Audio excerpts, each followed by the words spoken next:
in the sun and the earth, in the grass that grows, in the night, in the starry sky, and the wind that blows. All this springs from the love he shows. There is beauty in all things, because beauty is what you were created to be from the very start.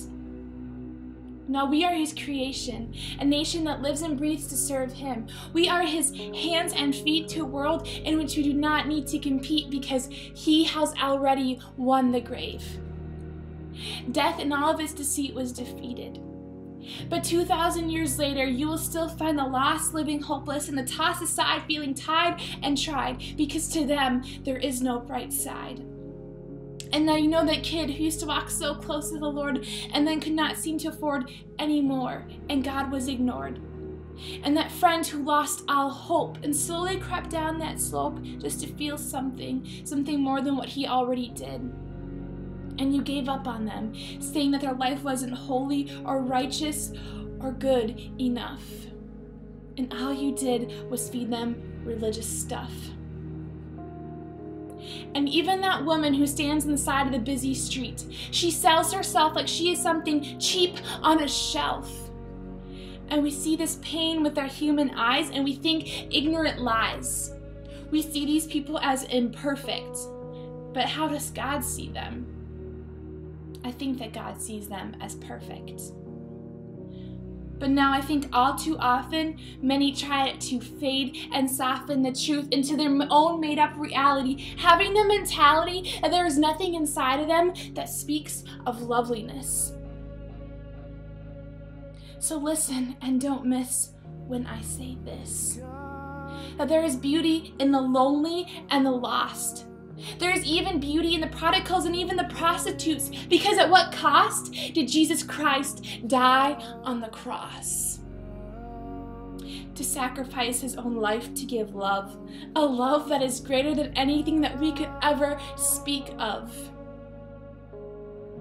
Because there is beauty in all things, and there is beauty in the broken. And there is even beauty in your weak helplessness. In the New Testament, there is a part where God says, "My grace is sufficient for you, for my power is made perfect in weakness." You see, you are a work of art, and meaning that God holds your heart, there is completeness.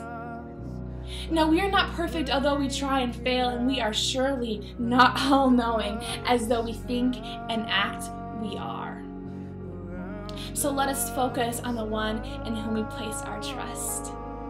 He is the one who brought the blind to see, the man who sets the captives free, the man who died upon that wooden tree that brought salvation to an imperfect mankind like you and me. He is the perfect one.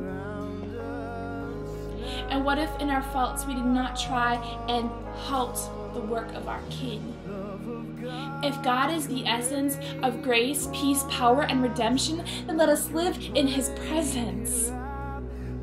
Therefore, I will boast all the more gladly in my weakness, so that Christ's power may rest on me. Now I am an imperfect person, I know. But because I believe that God shines through my weakness, I will not fear, for God is always here. I was chosen by a perfect God and called his own. I was knit together, rather sewn together in my mother's womb, and all the meanwhile God knew me.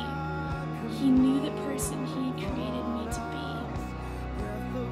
God, my cup is overflowing, flowing like a river, and my heart is breaking, aching, not ready, but up for the taking. God, here I am, here I stand. What I can't get out of my head is what Ruth said. Where you go, I will go. So here's my heart, my offering to you. Break it, take it, consume me, Father. Hold me, Father. For where you go, I will go, and where you lead, I will follow. Because I believe that there is beauty in the broken, I believe that God sees beauty in you and in me. None of us are better than the other. We all have hurt and pain that we would like to cover. So when we tell him of our pain and sufferings and bare our souls, he responds with the only words that can make us feel whole. You are loved.